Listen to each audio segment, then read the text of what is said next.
Good evening, everybody. It's been some time that I could not come live, and I thought that I could do a short video about karma, which is a very complicated topic to all of us. The topic, as you can see, is going to be, does good karma cancel out bad karma in Buddhism? The shortest answer is yes and no. It could be yes, depending on certain conditions. It could be no to certain conditions. The longest answer has to be given with some of the Sutta and Abhidhamma teachings. Now, in the Sutta teachings, we can see different ideas about whether we can mitigate, whether we can cancel out the repercussions of the bad karmas. Now, we are not concerned about the good karmas. Good karmas are definitely bringing us good, I would say, positive outcomes. But the problem is with the negative, bad karmas that we may have done in our life. If you could see some suttas, like, for example, I would say some of the suttas where we discuss straightforward answers to some of the bad karmas, like the Chulakamibanga Sutta in the Majjhima Nikaya, where we see that somebody is going to die early as a result of, I would say, a crime, probably a murder that person may have done in a past life. So he or she is having a very short time, untimely death, which is a pretty clear fact. At the same time, if somebody is always sick, there is a reason given by the Buddha to Subha in the Chulakamibanga Sutta that this person may have tortured other people in previous lives, so and so forth. So there are teachings like that. But in the Mahakamavibanga Sutta in the Majjhima Nikaya, which is the next subsequent sutta, it says that there are four non-linear ways to understand karma. This is pretty interesting. This is, I would say, going beyond the normal karma theory, where the Buddha says there is someone, I would say, a very good person who has done lots of good karmas. At the end of his death, he is going to be reborn in a better place, comfortable, pleasant place, which we have no problem. I mean, this is what we know in Buddhism. The second person is a bad person, I would say, who has done lots of bad karmas in his past life. So he's going to be reborn, probably in this life too, going to be reborn in a uncomfortable, unpleasant, painful life, which we have no concern because we know that good begets good, bad begets bad. This is the normal perception of everybody.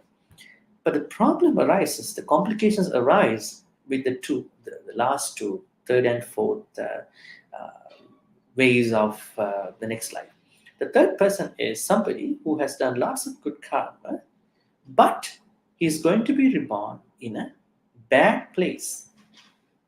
That means he literally is going to have a uncomfortable next life. And also, there is a bad person. This is the fourth one. Bad person who has done lots of bad karmas. At the end of his death, he's having his next life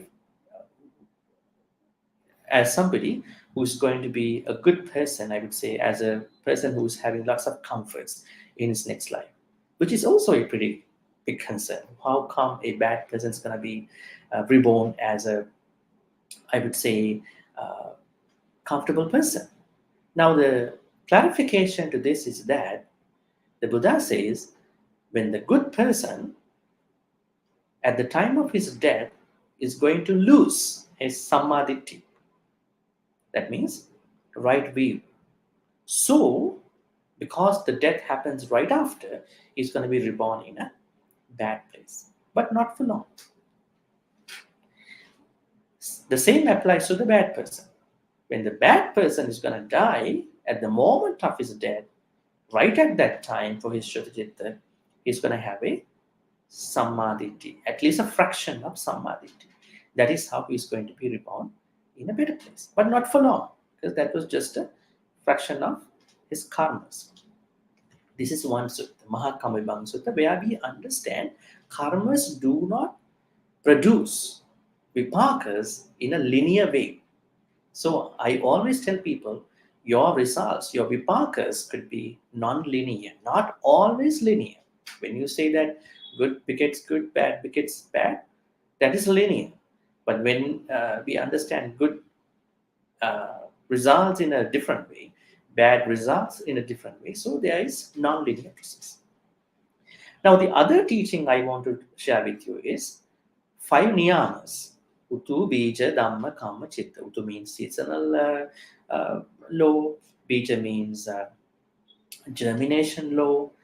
And then Kama means Kama law.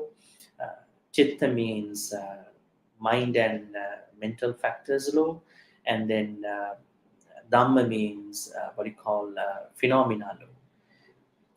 This is not a sutta teaching. This is given in the Attasalini. Attasalini means it is a commentary to the Abhidhamma Pitaka.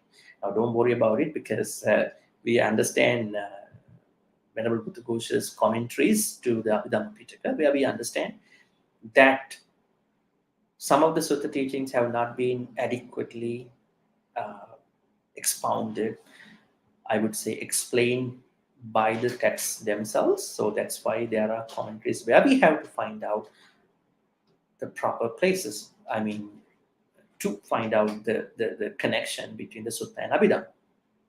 It says that there are certain events such as natural disasters.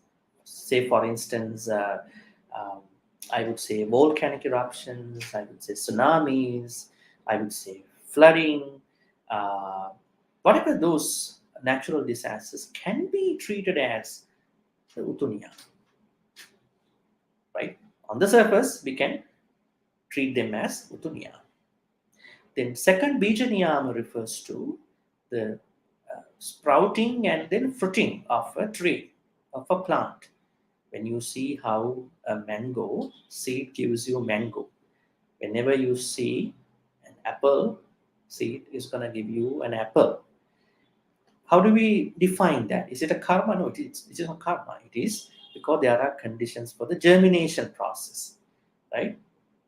Organic process. So we call it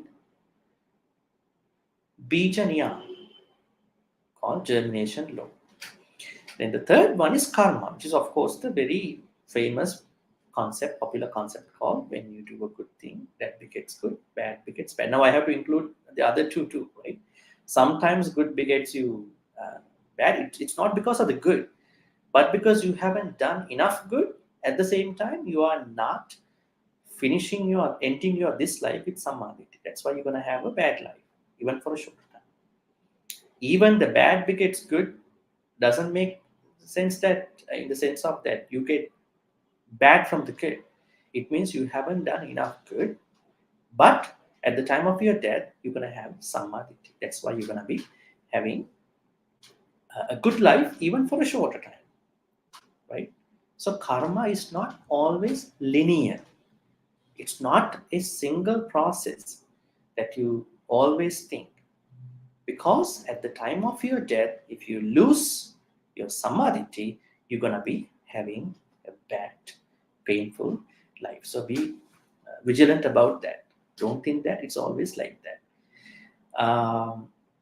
Then karma means what you call karmas. Whatever the karmas you do, you're going to have the results.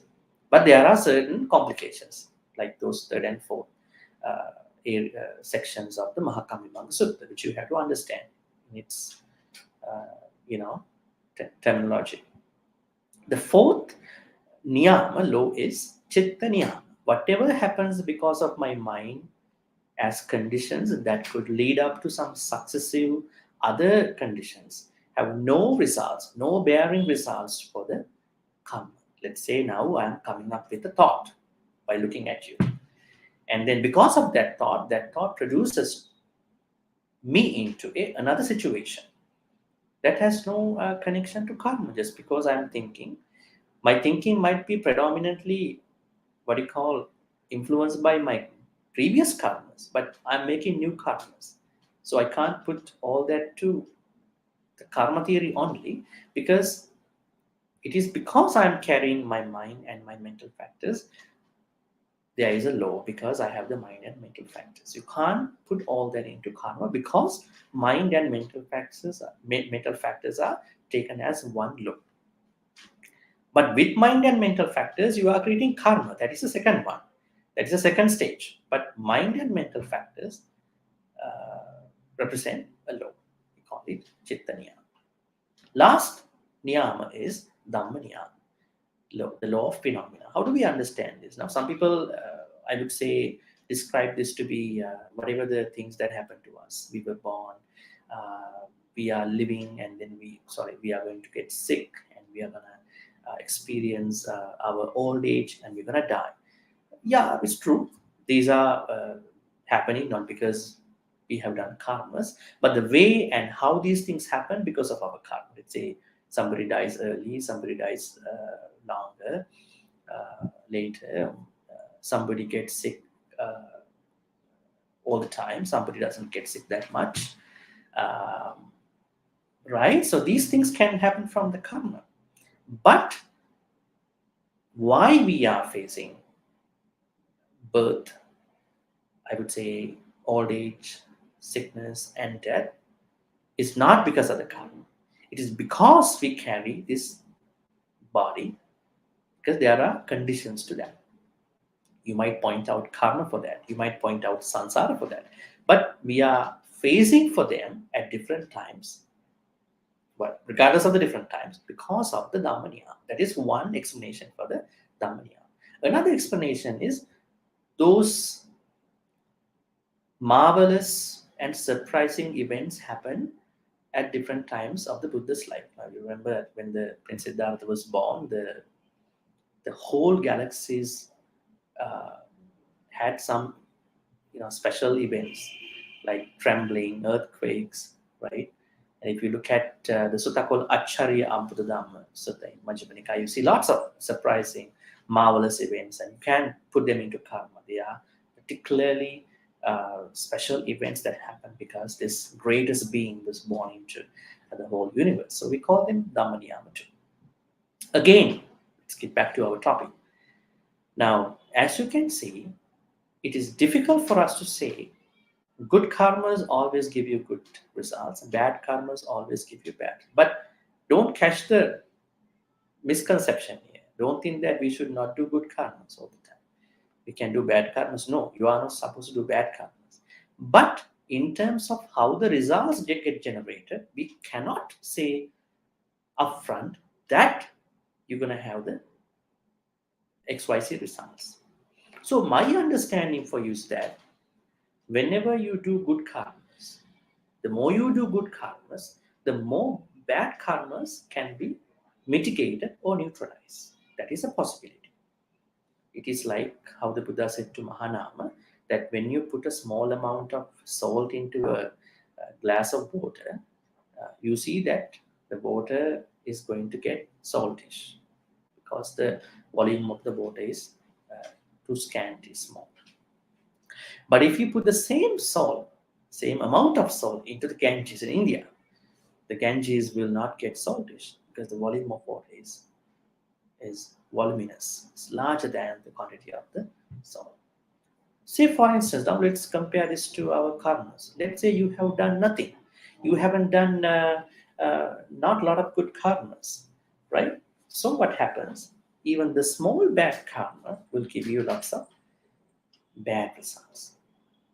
Right? But a small bad, because you have no good karmas in that profile. Let's say you have done lots of good karmas. I'm not saying you can don't do bad karma. Let's say in case something happens by mistake, you are not worried about it because you have support because you have done lots of good karmas. It is like the Ganges. You have done lots of good karmas like that water, voluminous water, but the small thing cannot make a problem to you. I'm not trying to say that you can do bad karmas. You are not supposed to do. Don't do that, even in a dream, even in a thought. But if you look at your life, you may have done some bad karmas. Don't worry, because sometimes more than the bad karmas, The regret, the remorse you are having towards the bad karmas, giving you a hard time in the samsara. It's the what you call the anger, frustration, remorse about it. You are always having remorse, remorseful. So that remorse will create lots of anger, dosa. So for the things you have done, always do more good karmas. For the stuff that you are gonna do in the future, try to plan well.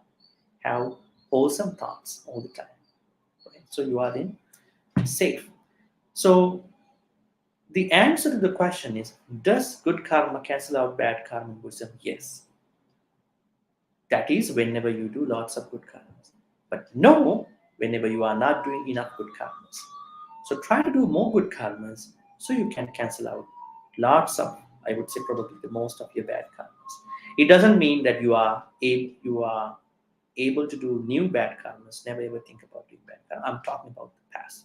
Because a lot of people are struggling with the past. In Buddhism, the Buddha says that we should do more good karmas. Thereby, we can be happy, we can purify our mind, so that we can at least take care of our future. For the rest, for the past, don't try to be remorseful a lot because you are remorseful already. You should not dwell in that state of mind because that will create you lots of what you call self-hate, torture towards yourself. You try to do a lot of good karma so that you're going to be a person of happiness. This is why in one of the Dhammapada verses, Buddha says, Yocha puppe pamachitva pachaso majjati. So imang lokam pabaseti abha muttu vachandima. There is somebody who is negligent, who was not diligent, who was not having appamada before. So he has done, maybe he or she may have done a bad karma. But now he is very aware that I did a bad karma. I had done a bad karma. I don't want to do a new bad karma. So I'm going to do more good karmas.